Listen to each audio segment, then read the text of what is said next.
They keep it real quick. So I prefer to read in the corner. My back. Yeah. Long time. Seems to be working. Keep quiet. Not really, actually. We've done a bit of participation with the So honestly, like El público se va. none of that. Definitely none of that. So we're all right then. If you have to get it out, like. Yeah. 100%. So the thing about the microphones is that they're only picking us up. Yeah. He's very entertaining. So yeah, that's no problem. I love your share, Mark. Yeah, thanks very much. I got it from this nice little place called Emmett. I got my jacket from there. And I would wear it. Shameless promotion. That's in the podcast. I am wearing a shirt. 100th episode.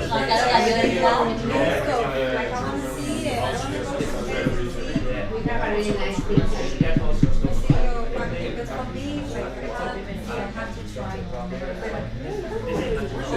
¿Qué primeramente?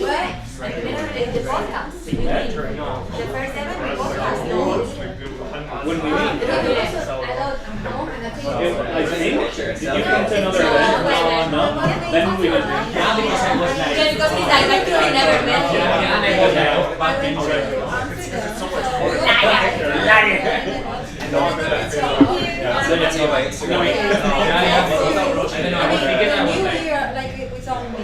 Doesn't ring a bell. I wouldn't know that Bisha, you know. I wouldn't know you, Bisha. Super good.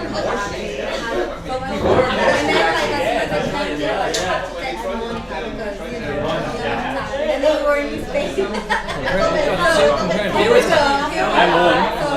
But it's gone back to this for some reason. I'm not actually part of it.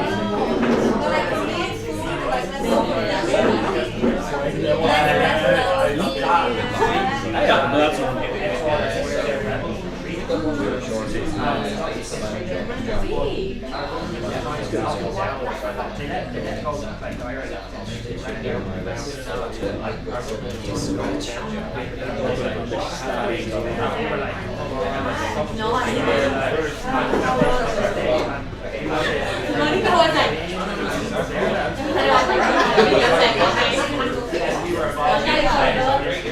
was nice, but I didn't know. I thought pretty funny. I like it now. I'm looking for something more special.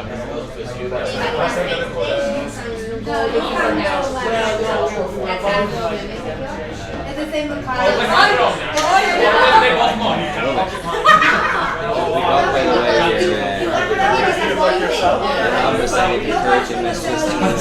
didn't read them. I just saw notifications. No. I get What did you say?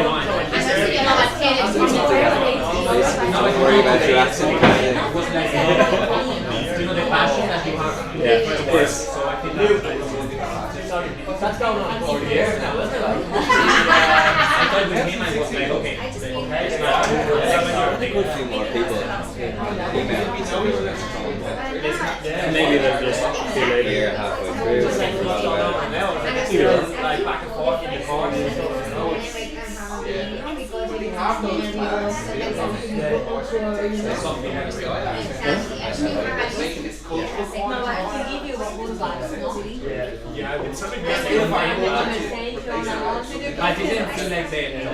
He was like, what shot the end. He was like, you know. Test out the footage.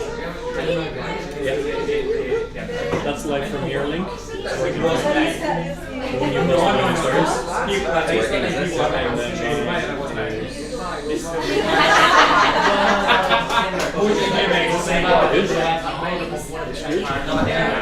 Do you want to sit down there so I get a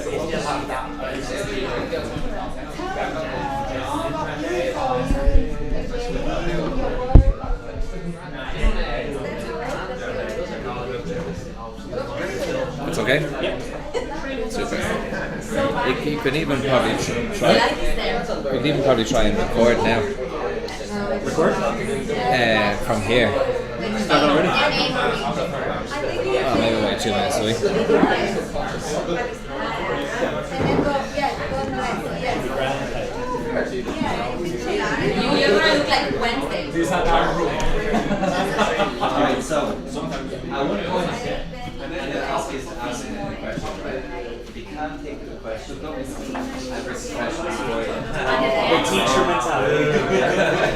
So this time, there can be no silence, right? No, there's questions over there as well. Okay. And if you have, like, if you think of a better question, Yes. Give me one. 1 second. 3 people are watching. I'm not one of them anymore. So that's pretty good. This should be posted when we finish because we're not recording. If we start recording, then we record. The only thing is that how are we going to take the audio off? Like, do you think It's Download it downloaded. to MP4. It's downloaded. The quality won't be as good as YouTube, but it's still going through what goes to YouTube. So it's good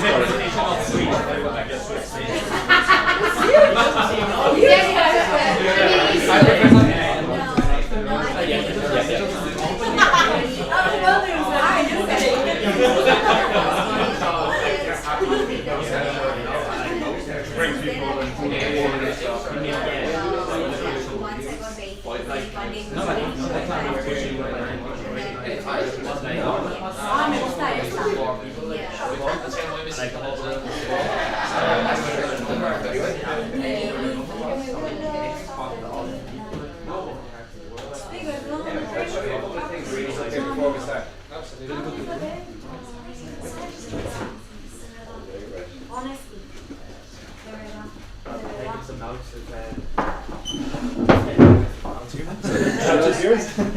Just the microphones are a bit right. So this is going to be you, right? If you want, you can keep it with this thing, or you can take that off, right? Just be careful not to press. That's obviously going to mute it, and try and keep it like this, more or less, if that makes sense. Goes in through here. Yeah. So basically, if you turn it that way, and if you don't see the green light, it's not going to be picking you up. All right. So that's more or less it. We won't start. We'll wait for another couple of minutes, guys, because Breed has gone upstairs. So. Yeah, that's pretty much it. Savage. Do you have any other questions, or? Nah, not really, man. Think about that, man.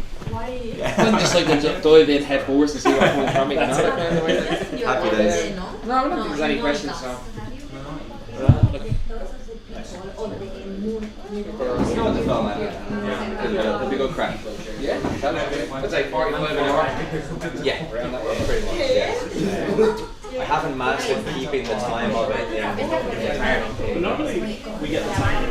Yeah. We feel after 45 minutes we're like, oh, it's time to wrap it up. Yes, inside. Exactly, yeah. You're the first one that we're actually going to have you be live on YouTube. Have the camera connected to capture card, connected to software that goes into YouTube. Mad expensive. I always wanted to live stream something, but I always just said to myself, Very straightforward. When it works easily. It's easy to have a heavy workflow for it. I used to do it on Twitch, which was easier. On YouTube, it took us a couple of tries, but now we're here. a big fish man, yeah. I couldn't get on today, though. I used to stream a little bit, I was never. It should be working now. If I send it to you now, do you want to test it out for me? I can't do that yet. No, last week I was pretty long now. I couldn't. I don't know if it was something on my end or. No, No, it was it wasn't working. It was this. Now it's working. Link is on the stories. Give us a couple of views there. Yeah, hang on a sec, I'll send it to you, Jake. I should be able to get on here anyway. You can leave a comment there just to test. Yeah, we're on. You got it? Yeah. Nice. Send us a hi in the comments so I can see it here, just in case. Luke, I'm gonna wait till Breed's gonna get a pint, is she? Yeah. That's great. We'll wait for her to come to get started. Where is the? Oh yeah. No, honestly, there's no. start swinging your fist when she comes in. I wouldn't be surprised if a few people walk in the middle of it anyway. It normally happens. And like, if you need to go to the toilet or whatever, it's grand, you can walk out. And also, one thing that I should point out is when we're doing it, if there's something that we're talking about that you're like, oh, I'm interested in that, do like interrupt us. The whole idea is that it's not just, doesn't have to be us just sitting here, the three of us talking for 45 minutes. You can interrupt us, and actually that's the whole point of doing these live ones, alright? So you can have a bit of crack with it. And I wrote some amazing questions that I didn't get from ChatGPT. Yeah. All creativity is out the window there with me. Cool. We started anyway, and Why not? and then I'll get this one going as well. Do I have this whole couch this one? that's the whole couch is for you, man. Living it. Yeah, you'll have to take that microphone up for you there. Welcome back, Breed. Yeah, get the old camera set up there as well, and we should be good to go. Emmett, for a few weeks ago, you had your name in Irish on Instagram, and you changed it back to English. What happened there? It's not back to English, is it? It is, yeah. It's cool. I didn't mean for it to be. No. What a way to start the podcast. No, I always wanted it to be Irish. I thought it was still a major, and I actually prefer to be called the Irish, but you're at stage, and I can't be telling people the whole time, you know. So one thing I noticed is you do tend to drop an El Cúpla Focal every now and then. Sure, yeah. A Cúpla Focal would be, just for anybody who doesn't know what I'm talking about, a couple of words in Irish. How did that start? Like, are you passionate about the Irish language, or? I always loved Irish. I always loved the Irish language, and I'm always trying to build on my Irish vocabulary. It's not something that I'm fluent in yet, but with the help of Duolingo, I'm kind of getting there. And there was a poet that I loved, John Cummins. He's in a band now called Shakalak, but John Cummins was the first person that I ever saw like recite stuff in English and then just throw in a couple of Irish words as opposed to writing an Irish poem, and it blew my mind, you know what I mean? And it made me feel so proud in a sense, and it made me really feel a lot of emotions that were all positive and just such a connection to it. And I kind of said, why don't I just do that, you know? Yeah. And I tried to do it a little bit in conversation and stuff, not too well, but when I'm drunk I try to do it a little bit. Or when I talk to my girlfriend, I try to speak in, she's from Russia, so I try to speak in Russian. And I just think it's really important that I always try to build on any and every vocabulary, you know? Yeah. When you were growing up learning Irish in school, did you have any passion for it at that point? I had a passion for it, but I didn't have a passion for my school in general. So school for me was good, but I just didn't put the focus that I should have put into it, you know. And I do wish that I learned more Irish in school. I just think I was too focused elsewhere. I still have a massive issue with the Irish education system. Okay. So when I was in school, I kind of felt like I shouldn't have been forced to learn stuff that I didn't want to learn, which in turn made me rebellious, which wasn't a good idea. Yeah. Because now that I've grown up, and my mother used to always say it to me, she said, when you grow up, you're gonna regret it. And I do, like, you know. Yeah. So I'm trying to make up for it now. All right. Whereabouts did you go to school? St. Declan's Cabra. In? St. Declan's College, Cabra. All right, very good. Yeah, in that yeah. All right, sort of, like. Yeah. And can I ask, like, because I was thinking about this before I was talking to you, right? I'm guessing I'm a little bit older than you. Just a little bit. I wore this shirt today to make it seem like I was a little bit younger, you know.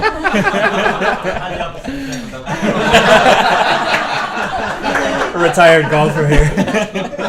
2 weeks. It's kind of it's got that kind of 1970. It's all the rage these days. That's when you were born. If I had said to some of my mates when I was younger, it's different now because times have changed and we've grown up a little bit. But if I had said to my mates when I was younger that I would, spend some of my spare time writing poetry, they might not have laughed at me, but I would have afraid they would have laughed at me. Yeah. So I was similar. I actually started off rapping before I done poetry. Okay. So I always go to house parties. I used to write, like, I wrote poetry and I wrote rap, and sometimes I write lyrics. I'm just always writing stuff. But I used to go to house parties and I used to rap, because when it was like 2:00 in the morning, and Yeah, like the lads are giving you a drink, and, you know, there's a joint getting passed around, just smoking it, and that's where it came from. And then the rap turned into poetry.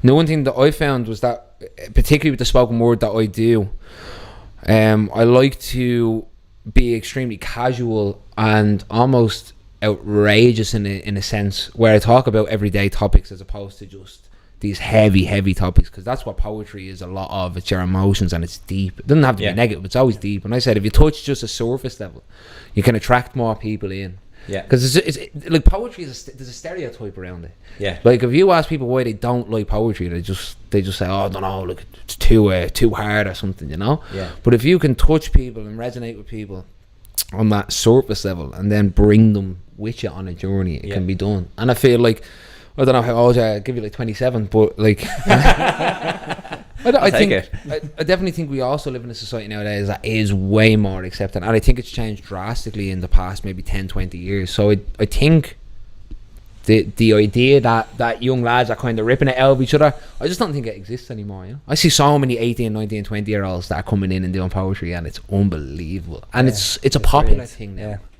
It's taken away. I was only actually talking earlier on, and I was saying, like, I was doing a gig last night in Chennai, and I'm looking at people and I'm like, this is not, when I started off and what it is now is two completely separate things, and it's on such an incline. So I think it's more accepted now. Why do you think that's happened? Like the caliber of artists in Ireland with spoken word at the minute is probably the best. I think I'm gonna put it the best in the world, to be honest with you. From my experience, like, America is fantastic, Canada is fantastic, but I think Irish poetry now is the best that it has ever been. We have like people who are legends, right? So you have like John Cummins or Colin Keegan, Lewis Kenny, and these lads are like legends in the scene, but because the scene is so new, they're still performing. You got like Emmett, who is currently one of the best spoken word artists in the country, with Stephen James Smith, who's the same. They're still performing. And then you have the new lads coming in, like myself, and like a Ned Dunn, Leon Dunn, all these people are coming in. Fiona O'Loughlin's another one. So you've got 10-15 years worth of talent that congregates together now. And I just think it's I don't think anyone can beat building us around that. Yeah, I don't. The influx of foreign people and expats and all that has a positive outcome on that as well, right? Big time. Yeah. I think like there's a night that goes on at the minute up past Stephen's Green. Oh, forget it now. It's a Brazilian night. It's not Dicey's, is it? No. It's an event, right? And they do spoken word and they do art. These are like Brazilian people coming in speaking Portuguese. I haven't a clue what they're saying, but I love it. Do you know what I mean? Yeah. And I'm pretty sure when they're saying, when I'm reading my poetry, they haven't a clue what I'm saying, but they still love it. Yeah. Talking to people in Dicey's, 100%. But yeah, it's a massive part to play. I think going back to what you were saying, the question. What was the question you asked me again? I had a good point. I was asking you how has it developed, like that scene around here in Dublin? Yeah, I think it's been such a natural development. I just think the passion and the work ethic that people have now is insane. It's actually insane. I'm looking at people that are 6 months in here in performance or whatever, and they're looking at setting up these gigs, and they're looking at just expanding. And then also we have help from the best. Like, the one thing about the poetry community that's beautiful is you can meet your hero and they are just kind of like, just another dude. Like, I loved Emmett so much. When I started off, I loved him, and I remember hearing Heartbreak for the first time. Probably, in my opinion, it's up there with some of the best spoken word pieces ever. But when he done that, and I met him for the first time in the Gay Theatre, and I remember at the time I thought I was a legend. It was like cold out, and I had this fur coat on, right? It was this like, it went down to my knees kind of job. Like, the thing made me look massive, and it was so embarrassing in hindsight, like, you know. Oh yeah, like actually one of them, do you know what I mean? And I walked up to him and I was like, oh man, I love your stuff. We went drinking. I think we had a pint or two together, and then I was just like, this is almost like a mate now. Do you know what I mean? And every time I've needed him, he's been there. And when you surround yourself with the best, you're gonna become one of the best. You know, I think it's inevitable that it's still gonna get higher. Do you think that's something that's uniquely Irish, what happened between the two of you there? or it had nothing to do with that? I don't think it has anything to do with uniquely being Irish. No, because I met, actually, funny story, Shane Coyzan, a Canadian poet. Okay. He has the poem Pork Chop, I think it's called. It was mad viral when I was younger. Before I started doing poetry, my mum took me to see him, Stephen James Smith and Colum and Phil Lynch. They done a night called Lingo, right? I remember at one point Shane turned around in the crowd and he goes, I love Ireland, but the weed is really expensive. Okay. And everyone started laughing, and I was like, that's a mad thing to say. So he finished the gig, and I walked up to him afterwards. He's doing a book signing, and I was with my mum, and I was like, I really love what you're doing, man. You're after inspiring me. I think I'm going to start performing. Said sound. My mum left, and I was sitting there, and I was like, you know what, here's something for your little travels, you know, thanks very much. 2-3 years passed by. He was playing again in Dublin. And I got a call from Colum, and Colum was like, yeah, you're going to support him. I was freaking out. Dude walked straight into the room, and he was like, Emmett, how are you? I saw your gig last night. Wow. And I was like, oh, alright, cool. I didn't know what to say, I started chatting to him, and he was like, I remember you from 2-3 years ago. I remember when you said that you're starting off, and I love what you're doing now. And I think it's not an Irish thing. I think it's a poetry thing. Because it's such an... the idea of poetry becoming an industry, and I hate the word industry, but you know what I mean, like developing and becoming almost like a business, right? It's very new.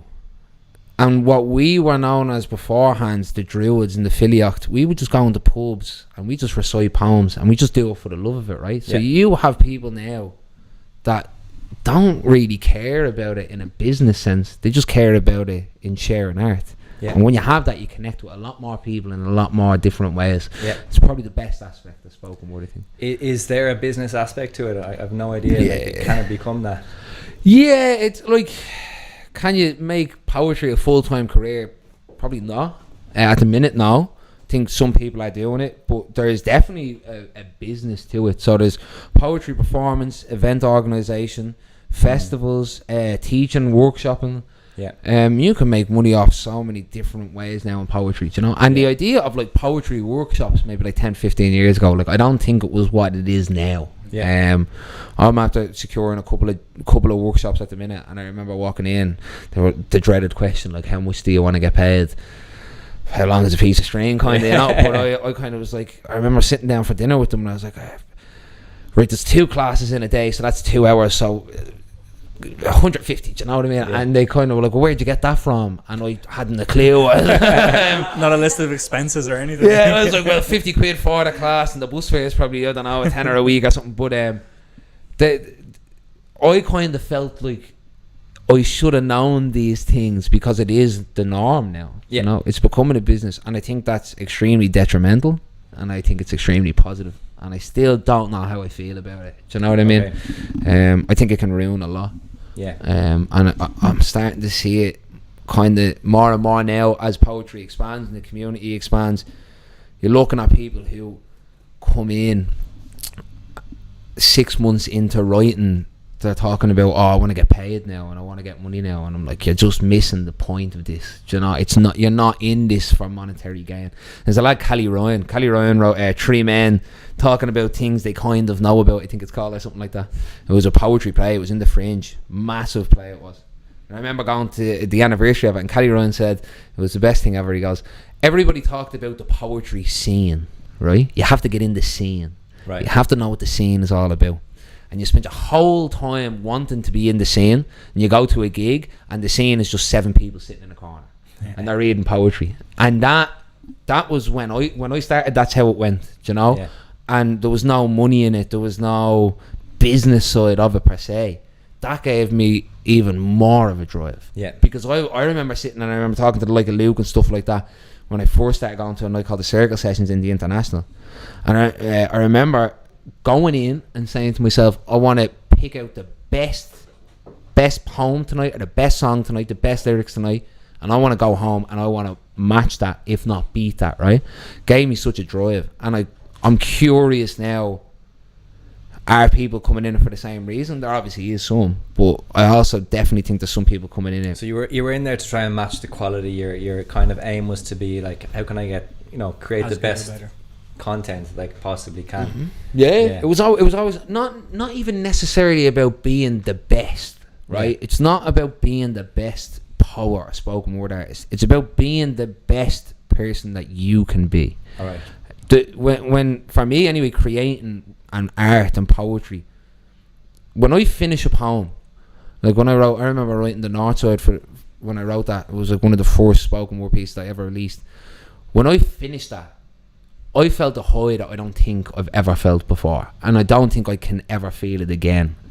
It's just something different. You started off with nothing, and you finished with something that resonates with other humans on the earth, something that you're proud of. And what did it cost me? Nothing.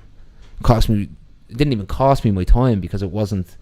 I don't think I'm spending my time there. I think I'm just. Man, and it's just a feeling like no other, right? So it's not about being the best.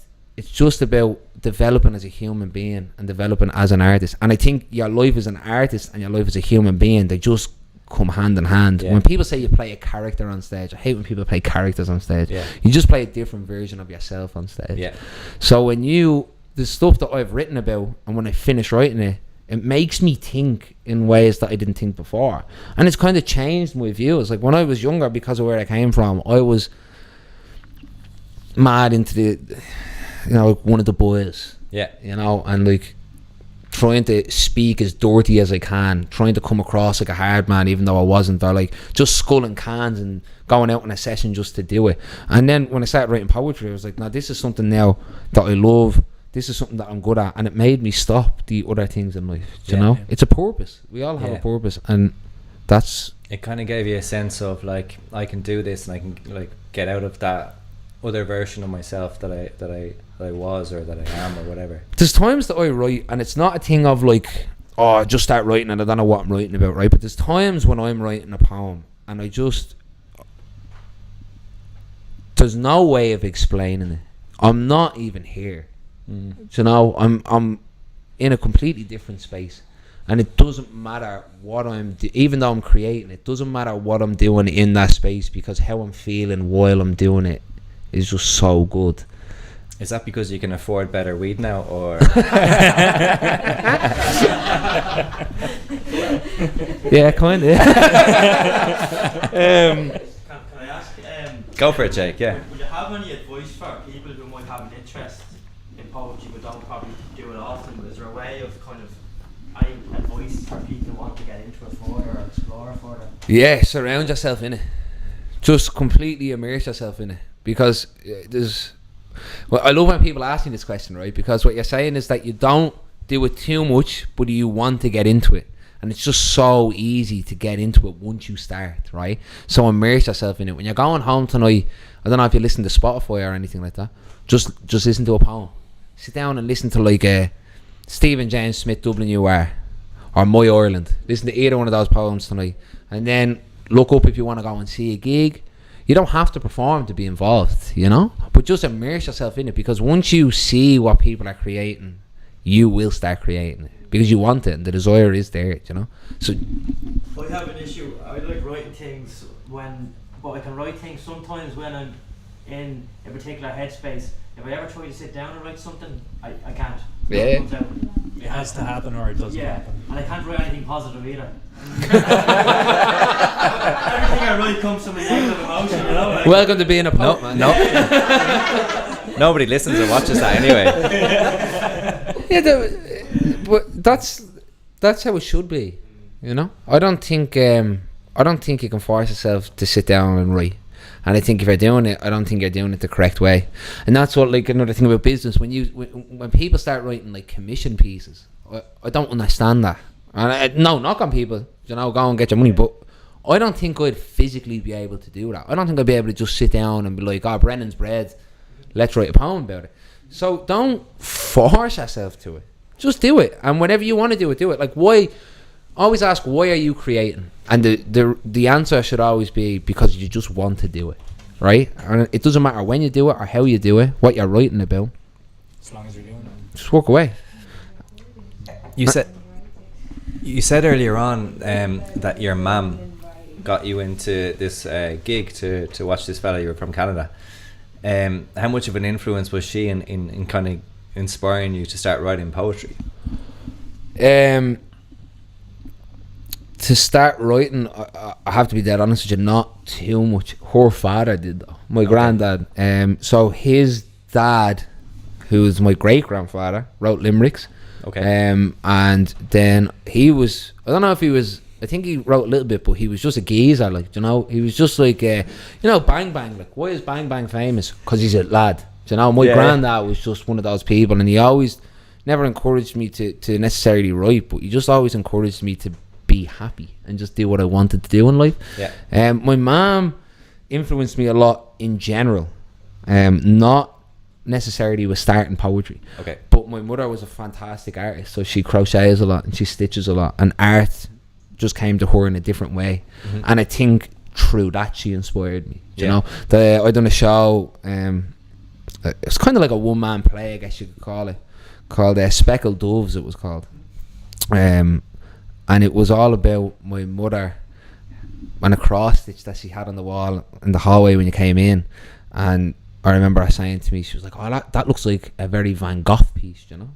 And I was like, well, I don't know why, it just looks like your piece. And it didn't have to be a Van Gogh piece or whatever. But then I wrote a poem based off that, and she was a very creative person, so I think it swings around about. It's like, I think she inspired me indirectly.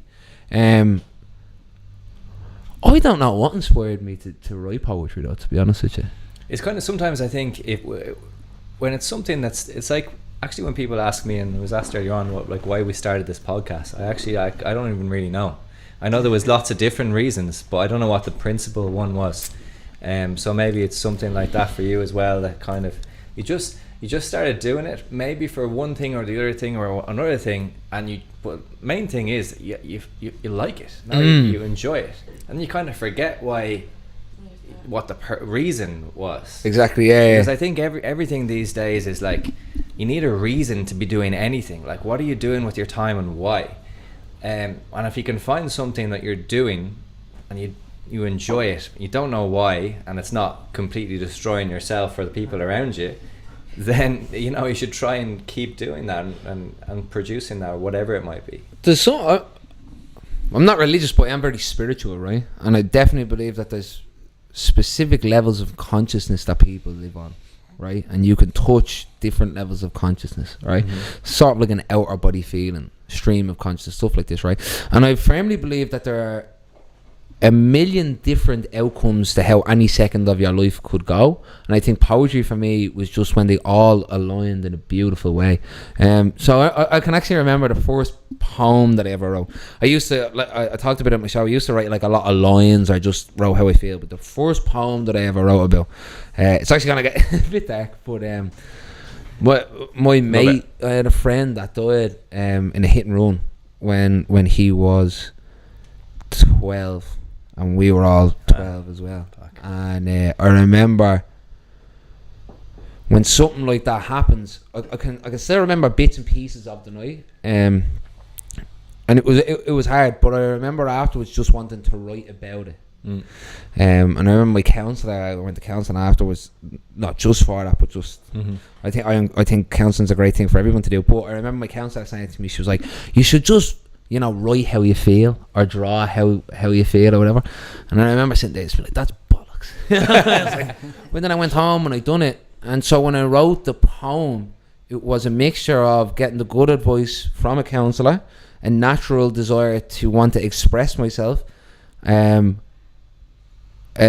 family are very creative, so I feel I have that creative gene in me, and I was just about 13 at the time, and I had a very good English teacher in secondary school, Mr. Watcham his name was, and he was a fantastic poet, a fantastic like poetry reader or understanding. He had a fantastic understanding of poetry, and he just used to encapsulate me, you know. And so all of those aligned, and I started writing, and then just once I started, I just wasn't stopping, you know.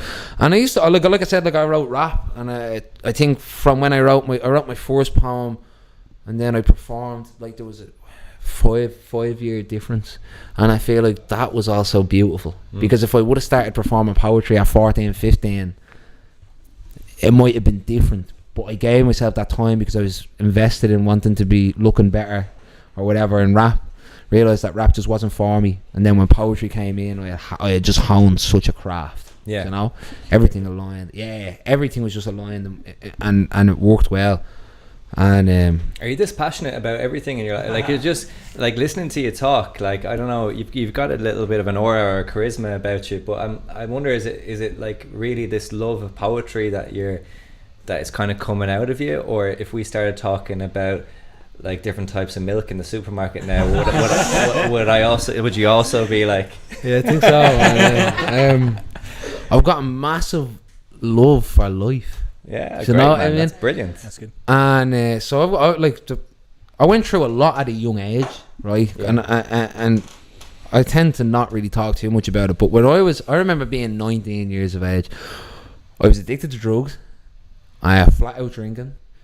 I had a family, right? And this is something that I still can't really understand. I had a family. It wasn't a perfect family, but it was a supportive family. I had a home. I had a bed. And I would spend every day out on the session, waking up on someone's couch. I remember there were times that I used to wake up and just start doing Xanax. Yeah. So I'd wake up at 8 a.m. and do a Xanax. And then I remember I just turned around and say, if you fight to sleep, the buzz is going to be phenomenal, right? And I was just constantly chasing some form of a buzz. Then I started doing poetry. I started doing performance, and I started meeting these people. It wasn't even necessarily poetry. It was just from meeting people and watching small things. I remember sitting downstairs in the International bar one of the nights, completely sober. And I don't know why I was sober. I remember looking around and just saying, the happiness that people are feeling now, the happiness that they hold, and I want that, you know. And I'm not going to be sour about it. I don't want to be bitter about it.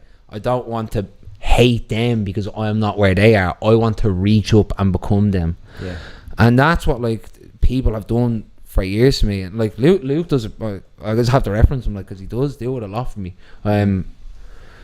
So I just gained such an appreciation for life. And like, yeah, look, there's things that I get annoyed about, or things that I don't want to talk about. But I think passion is needed. can I ask, if you were chatting to someone who was 19 in a similar situation to you were, and they asked you the question of like, or maybe you said like, listen, I think I want to give you a little bit of advice, or is there advice to give that person, or is it something they have to find by themselves? You know, how, like, it sounds to me that the difference between you at 19, you know, waking up, taking the Xanax or whatever, and maybe you were having a great time, maybe it was all very positive, but, you know, probably in the long term it wasn't. I imagine it was destructive. What is the main difference? The community of people that you were surrounded by? Because you started talking to me there about, you know, you're waking up on your mate's couch, and then you mentioned then being surrounded by people who are enjoying poetry. So the main thing that I see the difference therein is you saw people that's like, you know, to say, getting high off different things, and you decided to surround yourself with that second group. Is that anything to do with it, or? It's a mixture of everything. I think I don't think you can whittle it down to one thing. I definitely believe when it comes to life, I think there's two versions of people: those who want to explore and those who want to escape. Right? I remember one of my mates told me that when he was talking to me about drugs. He was like, when people do drugs, they either do them to explore or they do them to escape. Yeah, that's the purpose, and I adapted that into life, right? And I think it's a good point. You encapsulate yourself in environments. Why? Because you're either trying to escape something and you surround yourself with people who also want to escape something, or you want to explore more parts of life. So you surround yourself with people who want to explore more parts of life. Personally, what do you want to do in your personal life? Do you want to escape the way that your life is, or do you want to dive more into the person that you are? And that's what I always whittled down to me for, you know. So I could have had, even when I was 19, I'd go to the International and I'd look at these second group of people and I would say, I want to become that person, and I still wouldn't. Yeah. And I don't think there was anything that anyone could have done to make me want to become that person. I don't know how to explain it. It's really hard. You deep down you want to become, but then you get that little quick fix. Yeah. You know, you still go home, you're still at a gaff at 10 o'clock, and you don't have to talk too much about anything. You're very comfortable now. you can just escape. You can escape everything, right? And I think your environment can be really good, but it can still have a negative outcome if you don't want to change. You're not ready, yeah. And I think if you're a negative person in a positive group, it's like a parasite.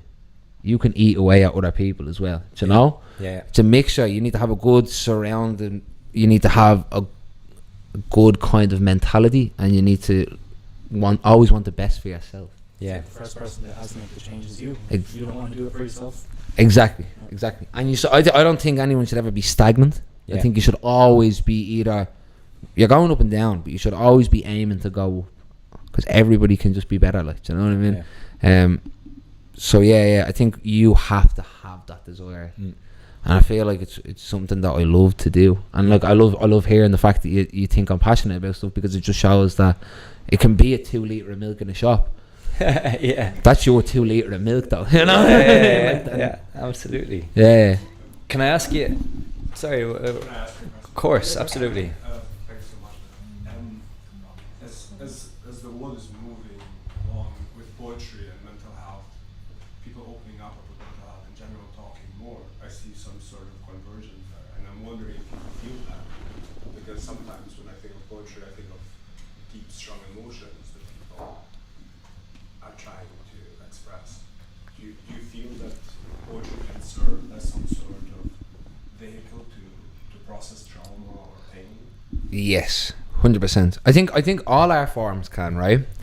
But I definitely think there's an element of poetry that's way more personal than other art forms. So when you're a musician, you have your words and you have a melody, and you're able to not necessarily hide behind the melody, but a melody can make you feel a specific set of emotions, and then lyrics can make you feel a different specific. Yeah. When it's poetry, you've got words. You haven't got anything else. And what you're saying is what's resonating with people. And it has to be personal. I think there has to be an element of, not necessarily even about yourself specifically, but it just has to be really in touch with the emotions that you're feeling. I think that's crucial when it comes to mental health. You know? And I think poetry it has a really beautiful way of not telling you how to feel, but making you feel. You know? So I have a poem that I've written out, The North Side, like I was saying earlier on, and that's all about when I was younger. I knew that I was a bisexual man, but I couldn't talk about it because I felt like where I grew up, you'd be just known as the gay lad or whatever, you know. When I do that poem, there's people that come up to me and people that say to me, "I love the openness about your sexuality in this poem." Then I have other people that come up and say, "I love how you talk about living in this area." Then I have other people that come up and say, "I love how you talk about the lower class and the stereotypes that people have." And I didn't intend to make anyone feel that. I just always wanted to talk about the sexuality aspect. Yeah. And when I wrote The North Side, I was talking down on where I lived. And then even people will come up to me and they'll get angry with me and they'll be like, you were talking your area down. But you're still feeling something, right? And you're still feeling that emotion. So, yeah. I can't really answer why it's there, but I do agree with you that it is there, and I think it should be used to tap into emotions that you don't necessarily want to feel, but you have to feel them. You know, I read some poems and like I'm happy, but I cry. I don't get it. You know, I really don't get it. Charles Bukowski has a poem, "There's a Bluebird," and I think my interpretation of it is that it's about depression. So the poem's all about, he has this bird trapped inside of him, but he doesn't let him out, right? And there was a line in it. So I was reading it and I was really like kind of, this is really deep. But then he says, don't quote me word for word, it's like, I have a bluebird in my chest, but I can't let him out because once I do, I won't be able to write. And I remember reading that and I broke. Like I was sitting in a bed and I just started bawling my eyes out. And I was like, that's a really deep truth, that when you write, you can't always let yourself be happy. Sometimes you have to shove that. It has to be from the deep, you know, yeah. from pain, basically what he's saying, because blue probably recognize, you know, blue feeling sad, feeling blue. That is kind of the crux, I guess, of being And it is true. Like you even stick on music, right? How many of the songs are happy songs? There's not, how many of the deep and meaning, or the real. I don't want to say deep. It doesn't have to be deep, but the meaningful songs are really about that. And this. I think what you're saying is very true. I think like what you're doing in general is for me it's amazing to see, man. I'm absolutely delighted. There's people like you out there who, first of all, have managed to. I don't know, like necessarily if it comes from your like bluebird or if it comes from pain, but are like turning that into a positive thing, very very positive thing. I think I've seen what you've done on Instagram. I think it does relate to other people. You know what I mean? You do transmit it in a way that it's not a kind of hoity-toity kind of like, walking around with a big James Joyce scarf or whatever. Avant-garde, they call it, yeah. But I also like the way that you're confident about it, though, because there was a guy we were talking. It was supposed to be live on YouTube last week as well, but we lost it all. But Ross, he made a really interesting point when we were chatting to him. He goes, "This Ross McCarrick?" No, he used to be on our podcast as well. Yeah. Different Ross. He was saying, because he's like a historian basically, and we were talking about different things, and he goes, like James Joyce and all these fellas were like obnoxiously confident. Yeah. Like he was like James Joyce said, you could recreate Dublin from Ulysses. How confident do you have to be to say that? My writing is so good that if Dublin was destroyed in a nuclear bomb, you could build it brick for brick. My writing is so descriptively good that you could rebuild the whole thing. But it's nice to, I'm not saying that you're like that, but I'm saying it's nice to see that you have confidence in what you're doing, you know what I mean? And that you obviously very much enjoy it, but most of all, like as you said, is the passion that you have for it is contagious. I think probably people like listening to you here now would be like, fuck it, I'm gonna go write a poem now when I get home. They should, man, but they should. They absolutely should. Confidence is often mistaken. Confidence is often mistaken for ego, right? And ego is a great thing once it's not too much, right? Confidence, there is no such thing as too much confidence, I feel, because confidence without an ego is just wanting to be the best that you can be, and if you put the work in, then why not claim that, Yeah. I'm not even a fan of James Joyce, but I still think he was an amazing writer, and I still think he was, I think Brendan Behan was 10 times better, but I think like Joyce was a fantastic writer, and he had the confidence because he was doing it when people weren't doing it, you know what I mean? And I think if you have enough confidence in the right way, it will naturally progress into wanting to see other people have that confidence as opposed to wanting to hold confidence. I think if your desire is just to hold confidence for a person, again, you're doing it wrong. The reason why you should be confident in something is because you put the work into it, and the work that I put into it is mind-numbing, do you know what I mean? And it's insane, and I don't think a lot of people will understand the work that you put into being an artist. I'd say easily 6 days a week. Like I'm working a normal job, say from 8 to 4, then I go home, have me dinner, I'm back at 6, I'm writing till about 7:30, then at 7:30 I'll go out and go to a gig. If I'm not at a gig, I'm writing till about 9. Weekends I'm running gigs, then like in 2 weeks I'll be workshopping, so I'll be day job workshopping while running gigs. It's like the work, man, it's like it is like another job.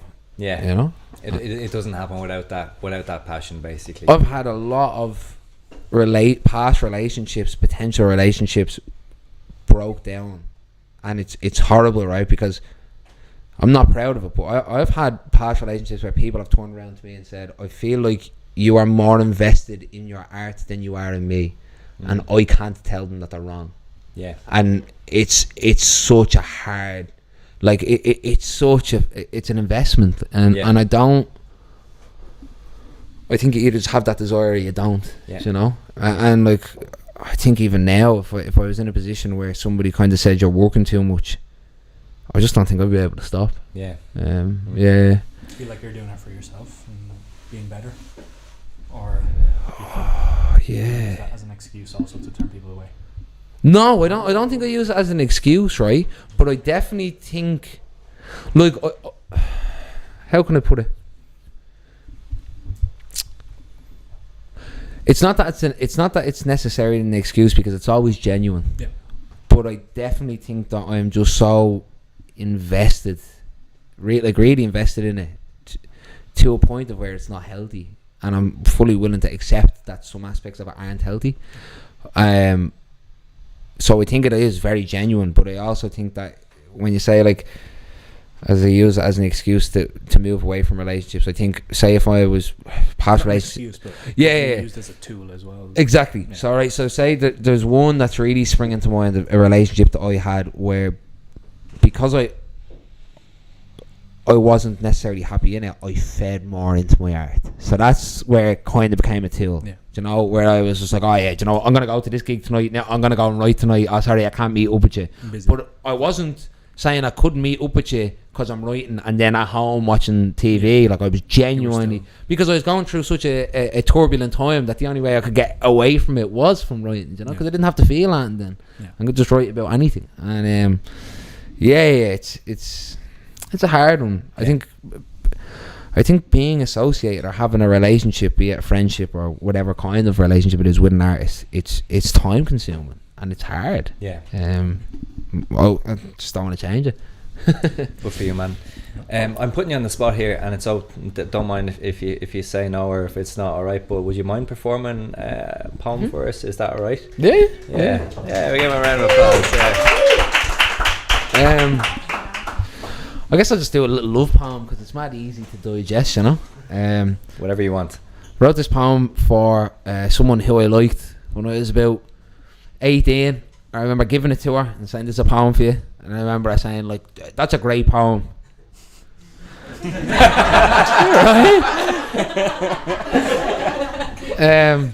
Yeah. So anyway, I still like it though.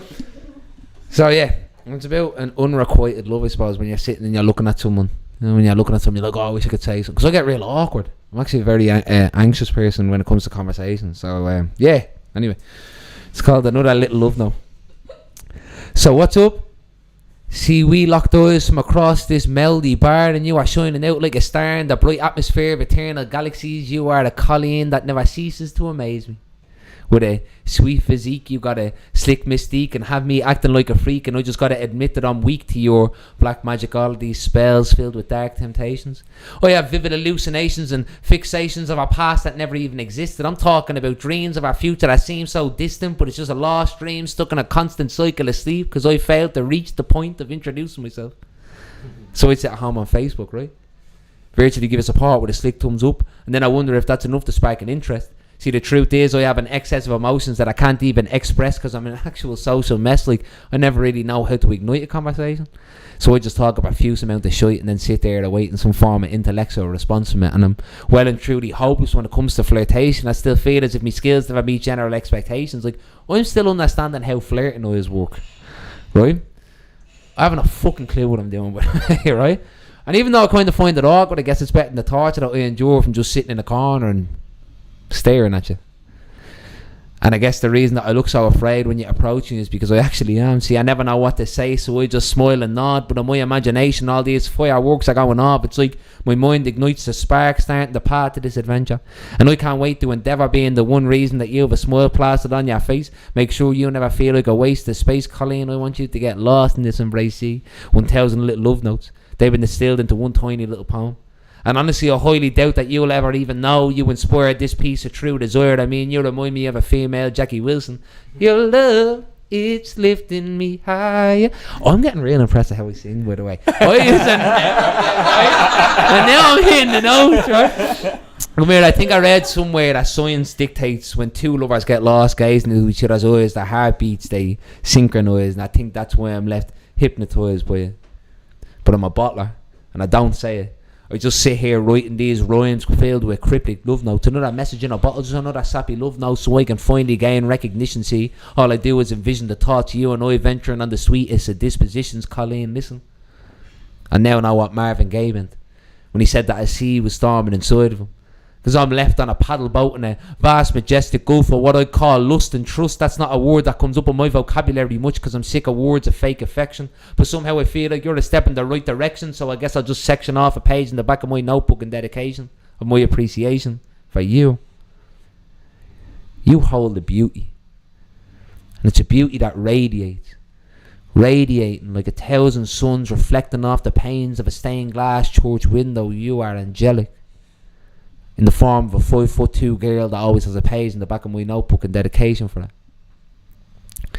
And do you know what the maddest thing about the whole poem is, right? She didn't even know it was written about her, so she didn't even understand that that's how I felt at the time. But I was alright with that. Still the poem. It's real casual, isn't it? What was the question? Go on. I was like, I'll get back to the poem. I didn't know if you were finished or not. No, we're good. Yeah. Keep going. If you, No, it's anyway. Ah man, that was amazing. Thank you so much. Yeah, that was fucking brilliant. I That see was the roots of the rap there in the middle. Yeah, a lot of it's hip hop based, man. Yeah, rhyming schemes and stuff like that. I used to listen to so much rap. I still do. Even like Little Ways. Blondie had the second ever rap #1 with Rapture. The first was the Sugar Hill Gang, but then Blondie did. And I remember when I was young, I used to love Blondie. Oh, I had a massive crush on Blondie. Blondie, George Michael and Boy George. Had a thing for Georges. And Boy George ended up being a prick. But I remember Blondie with Rapture, and I remember sitting there and like just bopping with it. Our Sugar Hill Gang in the 70s, just like bopping with this. It's such a great art form, I think rap is. I think it's clouded by just so much shit rappers around it and stuff like man, genuinely, that was really phenomenal. First of all, you know, from a very, very basic and primitive point of view, that you can just say that. I know you put, as you said, you put a countless amounts of hours into it, but that's a poem that you wrote when you were 18, and yet you're able to like, boom, deliver it with incredible.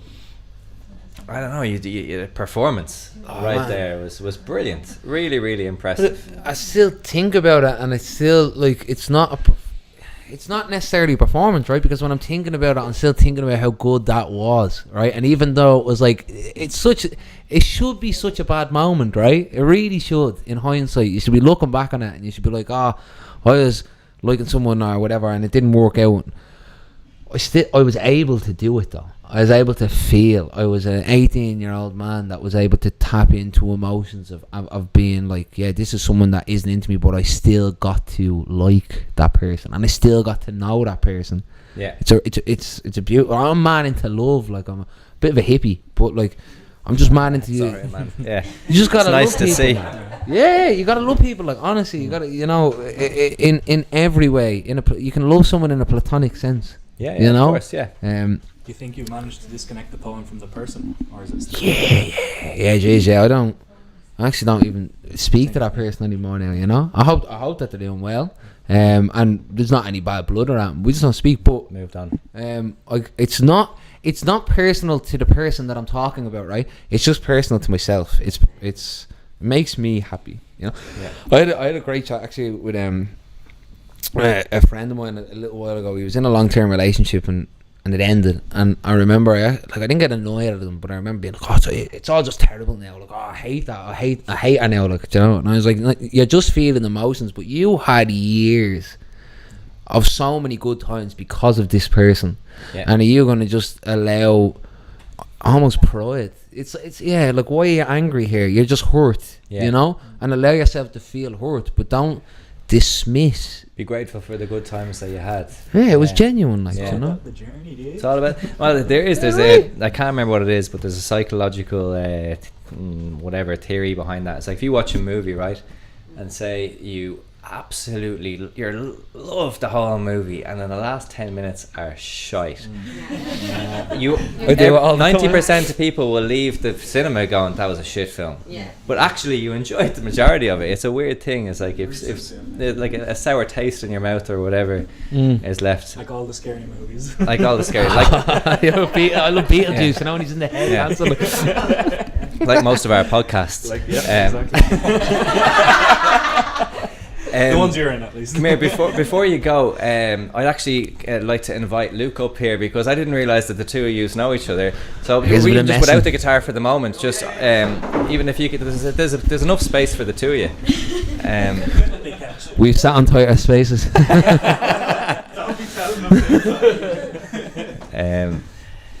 You might have to share the mic if that's alright, but jeez, the two of you look great together. Fucking hell. That's mad. The last podcast that I did was Luke's podcast. Yeah, he was telling me before this. How do you guys actually know each other? The international bar. Circle sessions. Yeah. So it's even if you can just jump in there, Luke. On the mic. I heard Emmett O'Brien's name before I knew who he was. I was touring around Germany, came back. I don't know, while I was over there, David Halpin, who was the founder of Circle Sessions, says to me, "Have you met Emmett O'Brien?" I was like, "Who?" And then he's like, because he's telling me, he's like, "This deadly poet. He's doing really fucking big stuff, like, you know." And I was like, "No." And then I came back, and then I seen him perform in the international, and I was like, "This." I just related to him so much. You know what I mean? I could feel it. Like we both came from working class backgrounds, came from places where we were the boys, or we thought we were the boys at least. And then we found art, and art became this thing that we grew through, and it was the escape as well. Like I had my own, as Emmett was talking about, like, you know, his own stuff with drugs and stuff like that. I had my stuff with drink, you know, and then I stopped drinking and stuff like that. And then so when I seen Emmett, someone who was like 6 years younger than me, but still I could relate to him like so well, and I was like, I used to send Emmett things. Remember, I used to send you be on the way. I used to be on the way home on the bus, and I'd send him. I'd see Emmett perform, and I'd write a poem, and then I sent it to Emmett. I was like, "What do you think of this?" He's like, "I love it." And then like even getting that inspiration from him, like, you know, it was just like we're brothers. Do you know what I mean? Like it's a two-way street, and that's what, like when I'm talking earlier on, you walk into a room. If it wasn't for art, there's no way that we would have met each other. You know, we were just two completely different circles, right? But you walk into a room, and to hear that you're as captivated by me as I was by you, because I can remember when you started performing, and I was like, this lad, you know what I mean? Yeah. And it's like there's a genuine appreciation not only for artists but for people, and I think it's made us better people. Like, it's the relationship that we hold is a really great one, you know. I mean, like, it's inspired me to write a lot. I'm sure it's inspired you to write a lot, and that in turn helps us grow. And it's been, what's it, like 5 years of it now, man. 2017 I think we started like proper. Brilliant. And then we worked together as well. We wrote songs together, and stuff like that. We performed together. It's great. Been, and then last year we did podcasts together, and now we're here. Well, I know he's 6 years younger than you, but if anytime you want to borrow my shirt, you can just. You're alright. Takes away the age difference. I'm gonna borrow a shirt off anyone. I'll borrow off him. Left those in the work ones.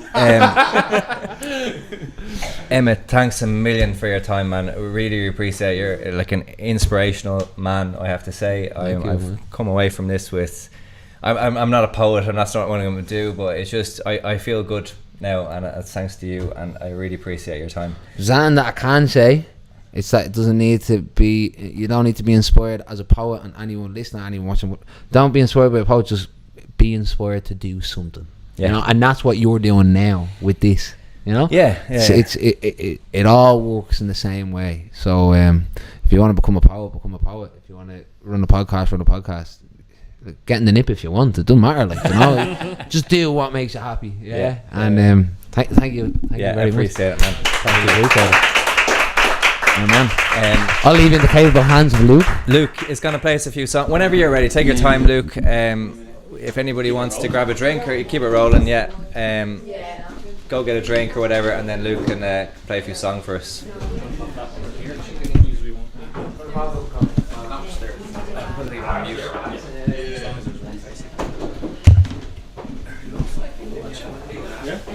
Went up and down. That's more than we expect. Big time, yeah. I was like, it's definitely going to be 0 at this point. Mark, we can make it 5 minutes. Take your time. However long it is. Keeping everyone sanity.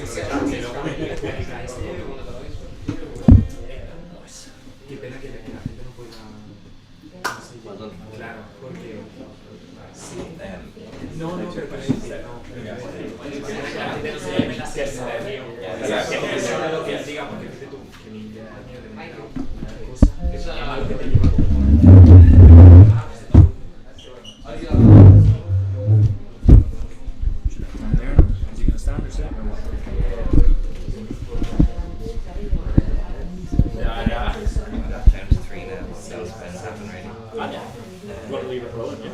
I think so, man.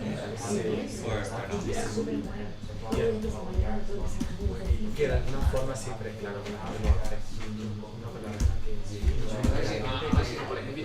vamos a dar sitio a esas y la gente viene todo lo que siempre.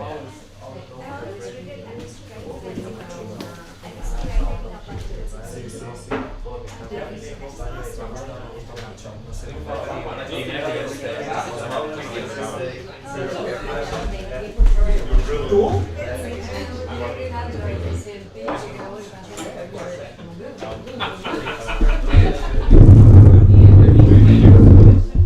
Yo hubiera venido por favor también. Sí, era, pero pues como que llevaba más negocio. No sé, muy largo, sí. Man, you sure you should go and just get the roast? Y ahora que van a tocar.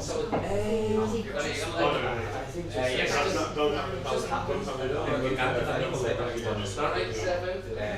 Just go and Yo te pregunto like como used to, ¿sabes? But everyone would saw like if it wasn't for this. I'm gonna go pick it up for this person. Have you guys met? Yeah, we met. Yeah. Yes. They were just asking me how did I start this and stuff. So nice. Really great. Yeah, it was brilliant. Brilliant. Y sí, I was telling me that he got feeling and emotional. Yeah, me too. Yeah, me too. That's great. And it's gone up onto YouTube live there as well, so it worked. Happy days. Yeah. Third time lucky. Yeah, there we go. I was a good one. Yes. Yeah, it was nice, wasn't it? Amazing energy off that guy. And so inspirational. Yeah, big time. Big time. I think that's something about artists. Not all artists though, because some artists are very like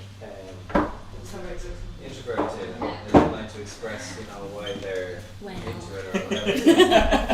Sigue do it. It's still life there,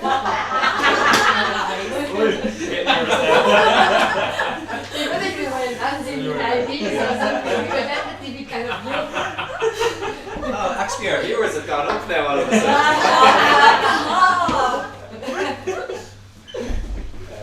I may get.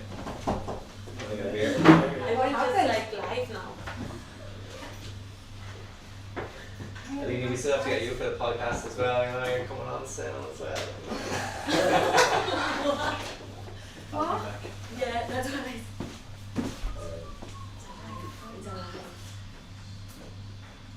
No, it's okay, you can talk away. All the microphones are on mute. Okay.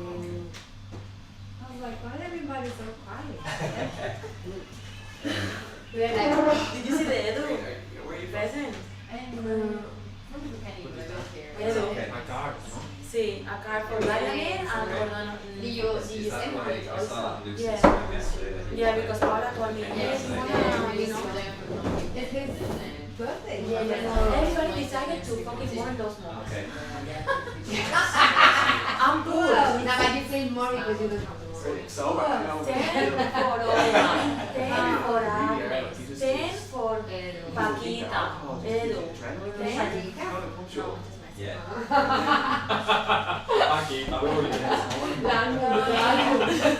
Olmo. Okay, your eye is weird. So much Yeah, I don't know, just like, it's Not not to sound even like too much for an old man, but you're probably up Yeah, late. you don't know. Yeah. No, it just hit me out of nowhere. I can feel it a little bit. Yeah, but it's okay, you'll be okay. I was thinking, okay, my question is. No, we are going to go to question. I know, but I was like so prepared, you know? Three things. No, like I was listening to this story and everything. I was like, I don't think No. you have the question. Honestly, so nice. So nice. Yeah, with me, that question, like, I think that you means Vale. no, but like to be nice to ask, like, because like for me as a mind, like from Brazil is huge, it's continent, and people that are not doing idea of as much as I feel here. Like it's so small country, you know what I mean? Like, I never had so like people around me that I've read it. are rather like use a lot, or you know, or like every time go to nightclub and stuff. I never. The people was like drinks normally, you know. So I was just like, why do you think it's like that? Because it's, I guess, it's easier. Even the teenagers you see on the Because you streets, go to they're the like, street and it's you easy know, to grab like that. Maybe in Brazil you don't have to. Like so easy. here you don't. Like you say go crack, to trying to the become the lads, market, you it's know, so easy to what I'm buy soft and alcohol. read it, you know, Here, full you of have to love, they give have your a card passport. with all the lads. You have to Yeah, give your call it ID. rules now. It's so easy You for lads to know that you're Yeah. it's something else. I don't know what it is. It's either I that think or it's like Yeah. passed from And I think it's parents. like, you know, I think that it's Cultural, parents, yeah. homes, Yeah, not yeah, the yeah. how, And then get yourself the more trouble that stereotypes you like impacted you're us. in, like You don't do it in South America. Because You know what I mean? the drugs here, actually like So, South America. Do you know? No, sorry, but I remember because we are talking about this. The first time I was here, like I arrived here in Dublin, I remember the taxi, the taxi driver told me like, oh, it's the first time here. I was like, yeah, you should go to Temple Bar. And I was thinking like in a city, in an important city, you know, because it's Dublin, and I should go to a bar. You know, so it's like sometimes like if I'm going to Rio de Janeiro or whatever, Brazil, like go to Redentor or Spain, but here is Temple Bar. And It's a bar. yeah, it's true. Like in Brazil, has lots of open place. Exactly. That's like people just go for fun. Yeah. It's more like sex and Yeah. you know the dating. It's like everything is nothing. Well, I don't know if I told you that. We went to listen, when we went to Hamburg, it was Brazil with the carnival, and you know the first thing that we found hiding, people walking on the rooftop. You didn't saw the picture? No, that's true. Like in Brazil, it's more like everything is there with sex. But like the drugs, actually like you can feel very like bad if you were like the one. You know what I mean? Like because Exactly, because the education in our country is different. You know, it's yeah, because if you are Spanish, everybody's So we would go to I don't know about that. so it was like Jamie was like 16. Oh, they come in. Me and like that. Everybody was coming to Spain. Yeah. And everyone was taking shots. Yeah. So we had like a really dark. Yes, Yeah. we had a really dark. And everybody was like, okay, I was recording Missy when I heard that you just do we like that? Anyway, I just it was like we were talking, so we all kind of Yeah. Anche lui stai avviando.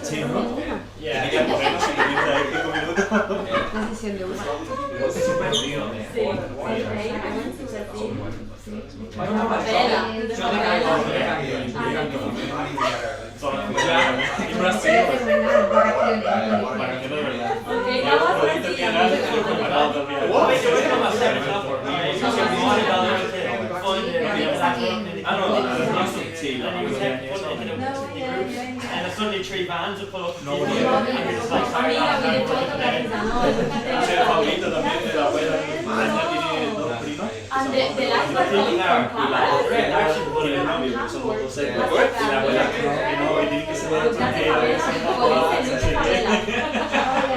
Oh my god, look at this!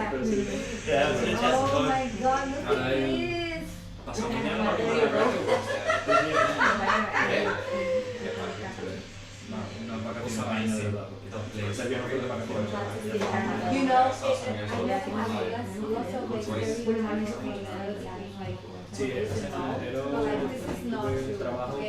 Because in Brazil opera award. Yeah, because the ones that can afford. Yeah, exactly, because of the expenses and also they do, because they're super rich and they want to stay. from the reality, like whatever it is, like, I don't know why but also, Being louder means change. No,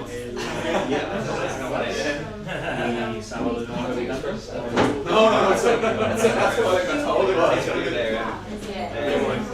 I'm just gonna. Sorry, I might bring this a little bit closer.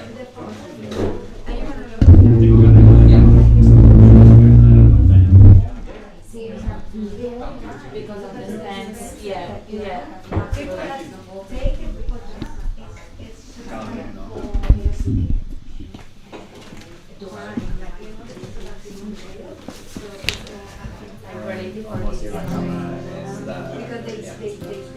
That's okay. I think it's good.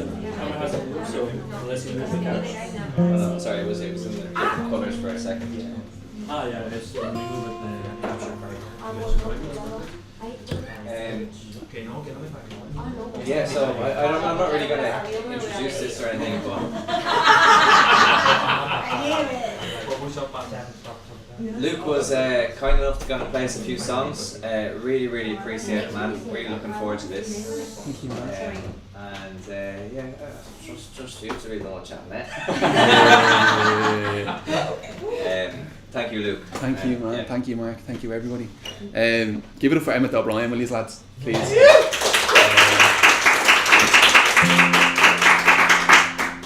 We touched a lot about mental health, so I'm going to do songs relating to mental health, and so this song is called Orpheus, and it's about like working your way through a relationship and realizing that like it takes a lot to make it happen, you know.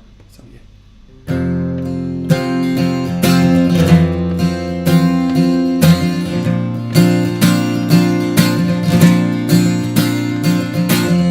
I am Orpheus, you're already seeing. If I keep hiding in my past, I'll lose you and myself.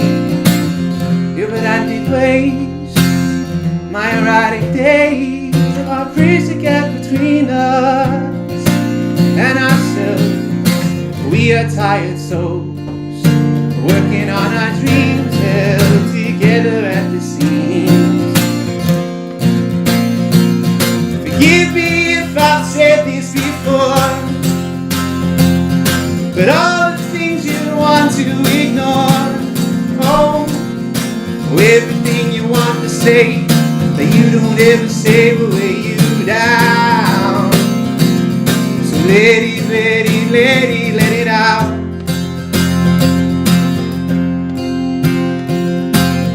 Our loving lust has boiling points, but so does everyone around us, and that's alright.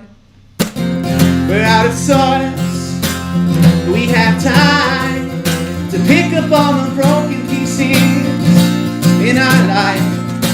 We are tired souls, working on our dreams, held together at the seams. Forgive me if I've said this before, but all the things you want to ignore, everything you want to say that you don't ever say will weigh you down. So let it out.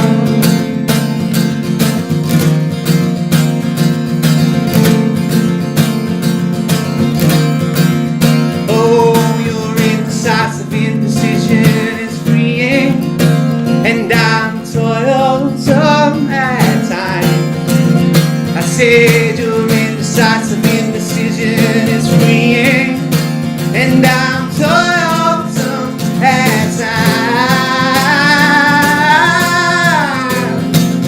Forgive me if I've said this before,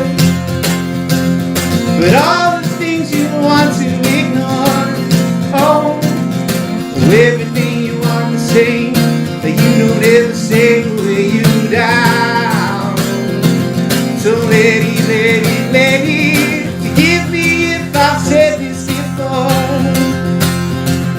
but all the things you want to ignore, everything you want to say that you don't ever say will weigh you down. So let it out. Thank you so much.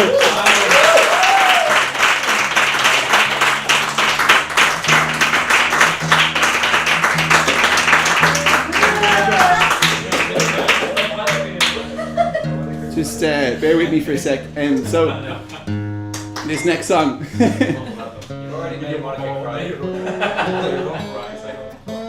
This next song is also about mental health, and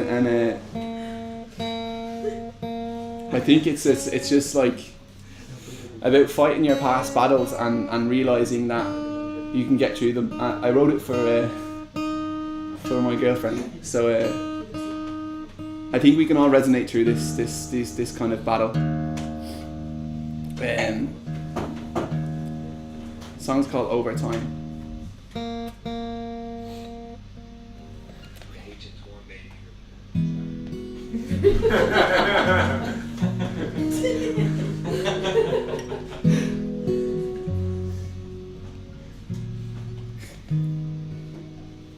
Over time,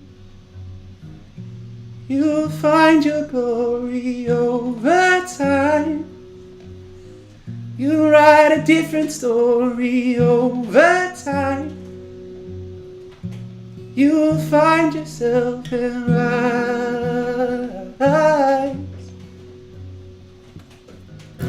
One day, everything had fallen.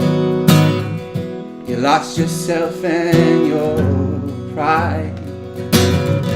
You say you'd rather be forgotten than left with tears in your eyes. Don't have to tell me once, don't have to tell me twice. I can see your face, the heartbreak left behind. Don't have to tell me once, don't have to tell me twice. I can see your strength, you'll reach the other side.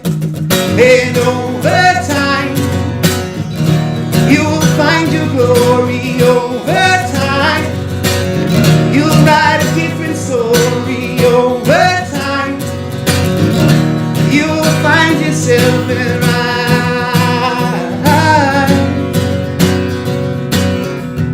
Someday you will find your freedom from the scars in your mind. And maybe someday you'll see it. Don't let that in your own life. Don't have to tell me once, don't have to tell me twice. I can see your face, the heartbreak left behind. Don't have to tell me once, don't have to tell me twice. I can see your strength, you'll reach the other side. And over time, you will find your glory. Over time, you'll write a different story. Over time, you will find yourself there.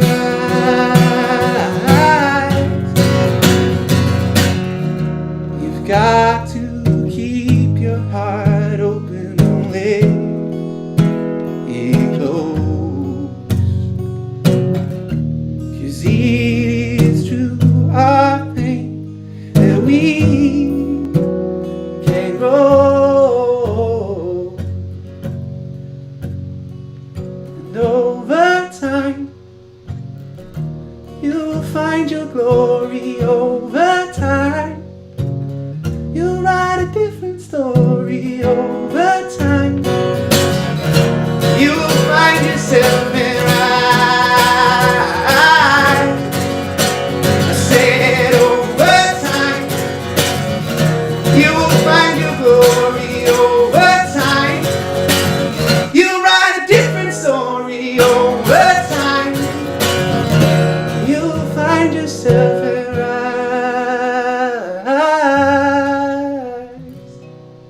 Thank you.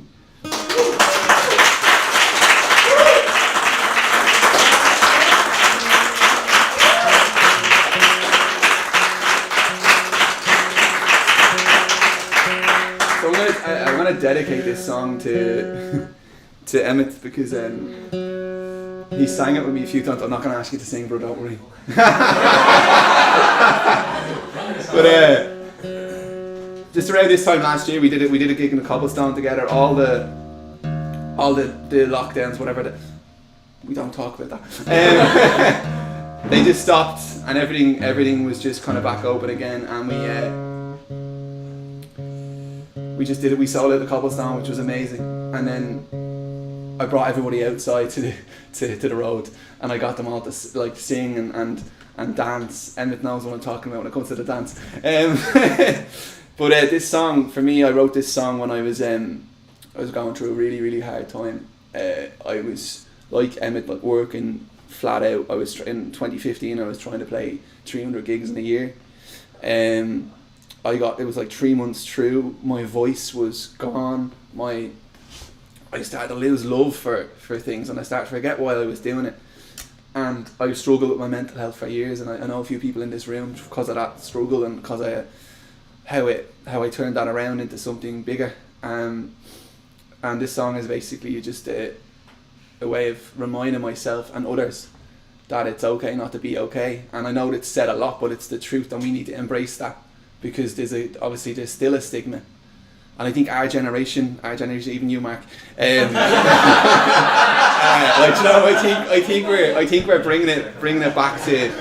I'm only a few years younger than you, so it's hard really. But we're bringing it back, and I think the younger generation is changing it, but there's still that thing around it, and having conversations like what Emmett did it's important, So yeah, this song's called Stones.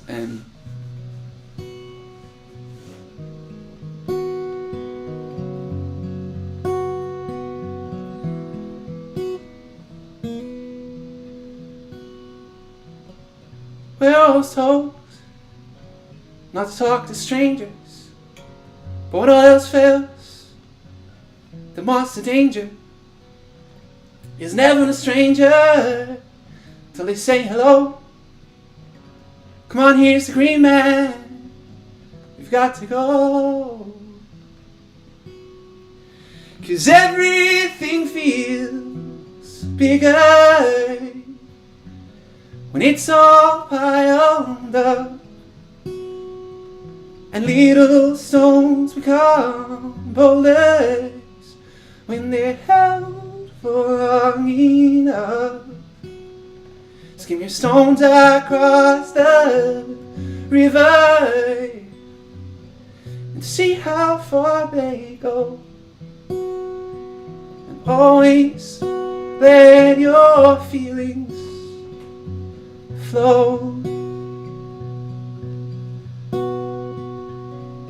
We're always told to look both ways, not to judge our problems by what they weigh. But it's okay not to be okay, even though your happiness may feel like a phase. 'Cause everything feels bigger when it's all piled up, and little stones become boulders when they're held for long enough. Skim your stones across the river and see how far they go.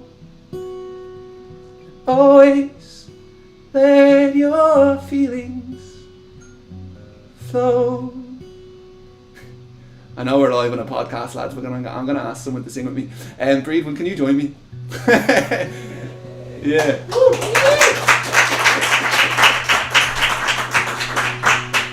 Ready?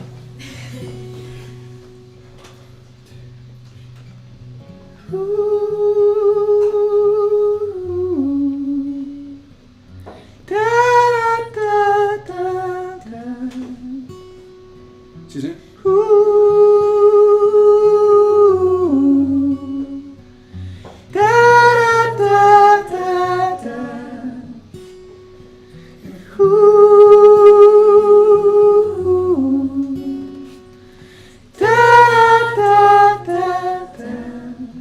Lovely. Always let your feelings flow. 'Cause everything feels bigger when it's all piled up. And little stones become boulders when they help it up. Sticking stones across the river and see how far they go.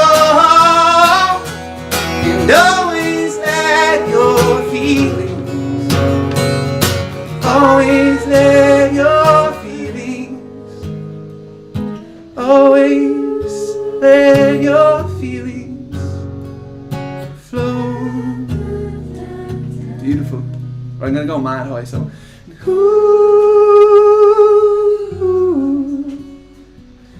Da, da, da, da. And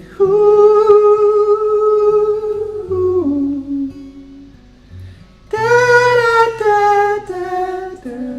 I'm gonna go mad, right?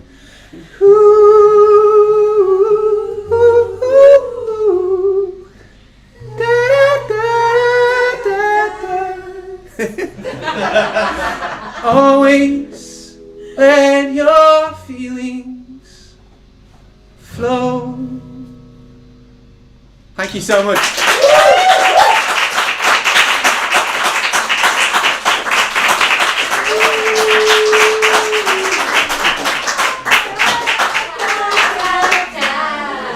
Oh, by the way, I'm going to say this on the camera as well. I have a gig coming up in the Workmen's Club on the 24th of February, so it's like 2.5 weeks from now. Please come and watch me. Please, 24th of February, it's a Friday night. I'm in the main room in the Workmen's, which scares me really, really a lot. But it's going to be. So please come along to that. Please come along. Yeah. Thank you.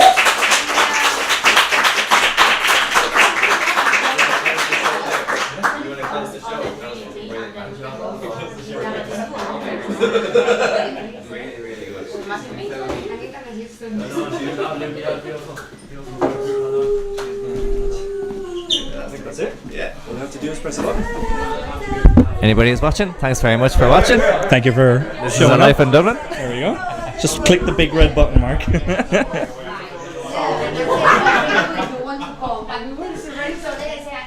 That's That's it.